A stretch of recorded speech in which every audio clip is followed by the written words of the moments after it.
বিরতির পর স্বাগত। বিদেশ সফরের পর প্রধানমন্ত্রী এবার দেশের 3টি রাজ্যে সফর করবে। বিভিন্ন অনুষ্ঠানে অংশগ্রহণ করার কথা রয়েছে প্রধানমন্ত্রীর। আজ মধ্যপ্রদেশের শিল্প সম্মেলনের সূচনা করছেন প্রধানমন্ত্রী। আগামীকাল বিহার এবং 25 তারিখ উত্তর পূর্বের আরো এক রাজ্য অসম সফরে থাকবেন মোদী। ইতিমধ্যেই প্রধানমন্ত্রী মোদী তিনি টুইট করেই সেই বার্তা দিলেন। তবে সে বিষয়ে আরো বিস্তারিত জানবো। টেলিফোন লাইনে যুক্ত হয়ে গেছে প্রতিনিধি সুমন্ত ব্যানার্জি। সুমন্ত, আজ মধ্যপ্রদেশের শিল্প সম্মেলনের সূচনায় প্রধানমন্ত্রী উপস্থিত থাকবেন, তারপর বিহার এবং অসমেও তিনি যাচ্ছেন। তবে কি কি প্রকল্পের উদ্বোধনে তিনি অংশগ্রহণ করছেন কি জানতে পারছো?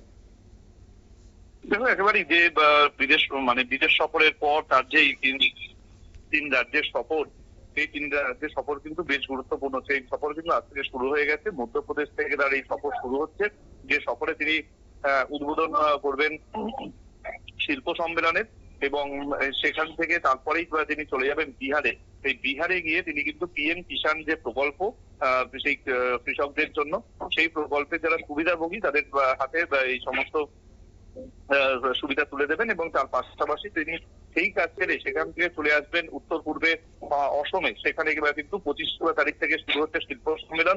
যে শিল্প সম্মেলনকে কেন্দ্র করে ইতিমধ্যেই কিন্তু সেজে উঠেছে বা গোটা অসম। দেখো, গুয়াহাটিতে এই শিল্প সম্মেলন হতে চলেছে, এবং সেই শিল্প সম্মেলনে যেখানে প্রধান অতিথি হিসেবে উপস্থিত থাকবেন প্রধানমন্ত্রী নরেন্দ্র মোদী। এবং সেই উদ্বোধন করার পর আমরা জানি যে ইতিমধ্যেই কিন্তু অসমের মুখ্যমন্ত্রী হিমন্ত বিশ্ব শর্মা তিনি কিন্তু সিঙ্গাপুর সফর করেছেন। তিনি দেশের বিভিন্ন যে নামি দামি শিল্পপতিরা তাদেরকে আমন্ত্রণ জানিয়েছেন এই শিল্প সম্মেলনের জন্য। সেখানেই প্রধানমন্ত্রী নরেন্দ্র মোদী উপস্থিত থাকবেন, শিল্প সম্মেলনের উদ্বোধন করবেন। এবং 25 তারিখে শিল্প সম্মেলন থেকে তিনি কিন্তু দেশের যে বড় বড় শিল্পপতিরা রয়েছেন তাদের কাছে বার্তা দেবেন, যাতে অসম সহ দেশের বিভিন্ন প্রান্তে যেখানে যেখানে স্কোপ রয়েছে সেখানে ইনভেস্টমেন্ট করার জন্য বিদেশি যে সেখানেও কিন্তু একটা বড় বার্তা দিতে পারেন প্রধানমন্ত্রী। কারণ আমরা জানি যে অসমের মুখ্যমন্ত্রী হিমন্ত বিশ্ব শর্মা সম্প্রতি সিঙ্গাপুর সফরে গিয়েও কিন্তু সেখান থেকে লগ্নির জন্য বেশ কিছু সংস্থাকে আমন্ত্রণ জানিয়েছেন। এবং তার 26 তারিখ সেখানে যেতে পারেন হচ্ছে অর্থমন্ত্রী নির্মলা সীতারামন। সুতরাং এই মুহূর্তে তোমাকে জানিয়ে রাখবো যে প্রধানমন্ত্রীর যে এই 3 রাজ্যের সফর, সেই সফর শুরু হচ্ছে মধ্যপ্রদেশ থেকে, এবং যা বিহার হয়ে তারপরে অসমে তিনি আসবেন।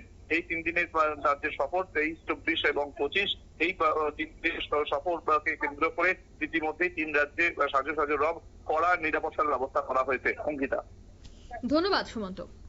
অর্থাৎ উত্তর পূর্বেও তিনি আসবেন, অসমেও তিনি আসবেন, শিল্পপতিদের সাথে কথা বলবেন, দেশে শিল্পের জোয়ার কিভাবে আনা যায় এবং শিল্পপতিরা কিভাবে ইনভেস্ট করবে দেশের বিভিন্ন প্রান্তে, সেই বিষয়গুলি নিয়েই কিন্তু মূলত আলোচনা হতে পারে প্রধানমন্ত্রীর সাথে শিল্পপতিদের। এখনো পর্যন্ত যে আপডেট রয়েছে নিয়ে নিচ্ছে এই মুহূর্তে ছোট্ট একটি বিজ্ঞাপন বিরতি, সঙ্গে থাকুন।